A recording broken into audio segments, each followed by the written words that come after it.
မြန်မာပြည်ကချစ်သူကြီးစားဆက်ဆံရေးတွေမှာယင်းနှိကြနဲ့တပြိုင်နက်တယောက်ရဲ့ကိုယ်ပိုင်လွတ်လပ်ခွင့် privacy ကိုဝင်ရောက်ဆွတ်ဖက်ပြီးစိုးမိုးချုပ်ချယ်ကြတဲ့ပြဿနာဖြစ်နေပါတယ်။လူတိုင်းမှာချစ်သူကိုယ်တော်ပြောလို့မရတဲ့ကိုယ်ပိုင်ကိစ္စတွေအတွင်းရေးတွေရှိကြပါတယ်။နိုင်ငံတကာက relationship တွေမှာဆိုရင်ကိုယ်ပိုင်ဘဝမိသားစုနဲ့တန်ခါချင်းအတွက်အချိန်ဝါသနာအတွက်အချိန်စသဖြင့်တီးခြားခွဲခြားပြီးနေထိုင်ကြတာပါ။ဒါဟာရိုးရှင်းတယ်လို့မြင်မိပါတယ်။နိုင်ရှင်ပြသတာမဟုတ်ပါဘူး။အခုတစ်ခေါက်မှာတော့မြန်မာနိုင်ငံက relationship များရဲ့အပြုအမူတွေကိုပြောပြပေးမှာဖြစ်ပါတယ်။မြန်မာနိုင်ငံက relationship တွေမှာဆိုရင်တော့အချိန်ပြည့်စကားပြောခြင်းနဲ့အတင်းရေးဆက်ဖက်ခြင်းတွေရှိနေပါတယ်။အချိန်တွေပိုနေလို့တနေ့ကုန်စကားပြောကြပြီးပြောစရာမရှိတော့အရင်ကပြစ်ခဲ့တာတွေကိုပြန်ဖော်ပြီးရန်ဖြစ်ကြပါတယ်။စိုးမိုးချုပ်ချယ်ခြင်းအချင်းချင်းချောင်းကြည့်ပြီးပြဿနာရှာကြပါတယ်။ချစ်သူပြစ်တာနဲ့တစ်ဖက်လူရဲ့ခွင့်ပြုချက်မရဘဲဘာမှလွတ်လပ်စွာလုပ်လို့မရတာမျိုးတွေဖြစ်လာတတ်ပါတယ်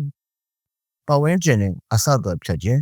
ကြီးစားထားတာနဲ့ပတ်ဝန်းကျင်နဲ့အဆက်အသွယ်ဖြတ်ပြီးနှစ်ယောက်တည်းတစ်ကပါလောက်ကြပါတယ်။ဘောလူနဲ့မပေါင်းနဲ့ဒီလူနဲ့စကားပြောနဲ့ဆိုပြီးအကုန်လုံးကိုလိုက်ပြီးပြေးပင်ကြပါတယ်။အချက်စစ်အဖြစ်မှားရဲစွာတတ်မှတ်ခြင်းသူများဘဝတွေကိုဝင်ရောက်ရှုပ်ထွေးရာစိုးမိုးချုပ်ချယ်တာကိုမှအချက်စစ်လို့မှတ်ယူတဲ့အတွက်အားရှိပြဿနာတွေကိုပဲတက်နေရလို့ပြပြသားသားပြောချင်ပါတယ်။ဒီလိုပြောတာဟာကိုယ်ပိုင်လွတ်လပ်ခွင့်နဲ့အပြန်အလှန်လေးစားမှုကင်းမဲ့ခြင်းဟာမြန်မာပြည်က relationship တွေရဲ့အဓိကပြဿနာဖြစ်ပြီးအချစ်ကိုမှားရစွာအတိပ္ပယ်ဖွင့်ဆိုကြနေရဆိုတာကိုပြသနေရပဲဖြစ်ပါတယ်ခင်ဗျာ။